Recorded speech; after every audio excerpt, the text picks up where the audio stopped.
अब आ जाओ law of continuity. एक इस तरह का शेप लिया वेंचुरी टाइप का, ठीक है।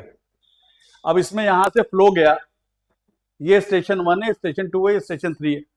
अब हमने, चूंकि ये हम आइडियल फ्लो मान के चल रहे हैं, हम आइडियल फ्लो, और आइडियल फ्लो का हमें एक चीज पता है कि जो मास रेट ऑफ फ्लो है m/t, ये m/t और ये m/t, ये है ना, तो मतलब हर जगह का m/t सेम है। सेक्शन 1 का m/t is equal to section 2 का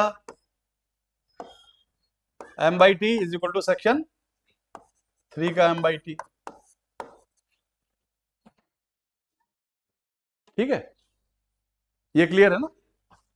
अब क्योंकि ये हमने माना ही आइडियल फ्लो का कंडीशन ही है, अब चलो, अब m/t को डायमेंशनल एनालिसिस के जाओ। मास क्या होता है, mass is equal to density into volume, density into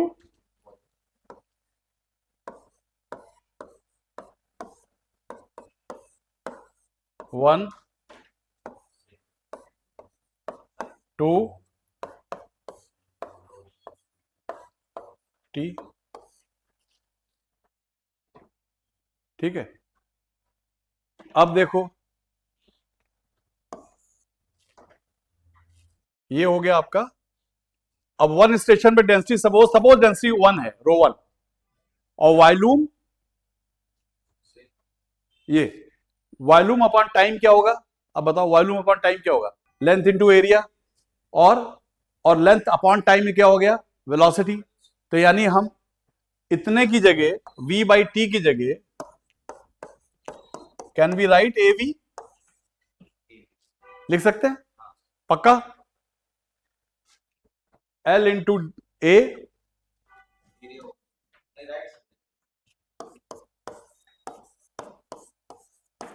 है कि नहीं, volume is equal to length into area.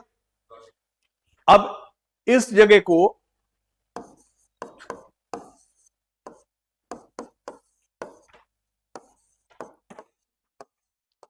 लिख सकते हैं, लिख सकते हैं, आइडियल फ्लो है, सारी डेंसिटी सेम है, तो अब हम लिख सकते हैं A1V1 is equal to A2V2 is equal to A3V3।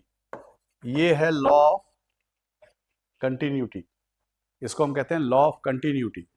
ये सबसे फंडामेंटल बेसिक इक्वेशन है एरोडायनेमिक्स की, बिना इसके कोई फॉर्मूला काम नहीं करता। It's a fundamental equation of aerodynamics, basic equation of aerodynamics. इस इक्वेशन के बिना एरोडायनेमिक्स में, थ्योरी ऑफ फ्लाइट में कहीं भी कोई और इक्वेशन आ ही नहीं सकती, बिना इसको यूज किए नहीं हो सकती। ये क्लियर है। अब तुम देखो इसका क्या है, कहने का मतलब ये है कि अगर हम दो स्टेशन ले लें, जैसे इस दो स्टेशन को ले लें, ये देखो ये हो गया ना, या हम कह दें कि AV is equal to constant, कह सकते हैं जो लिखा हुआ है A1V1 is equal to A2V2। चलो हम इसको दो ले लेते हैं, ये दो सेक्शन ले लिया, यहां का एरिया ज्यादा है और यहां का एरिया कम है। दोनों प्रोडक्ट कांस्टेंट कब होगा, जहां का एरिया ज्यादा है वहां की वेलोसिटी कम होनी चाहिए, और जहां का है, तो law of continuity of energy ने आपको, लॉ ऑफ कंटिन्यूटी ने आपको बताया कि जब भी आप कहीं के एरिया को कम करोगे उसकी वेलोसिटी बढ़ जाएगी।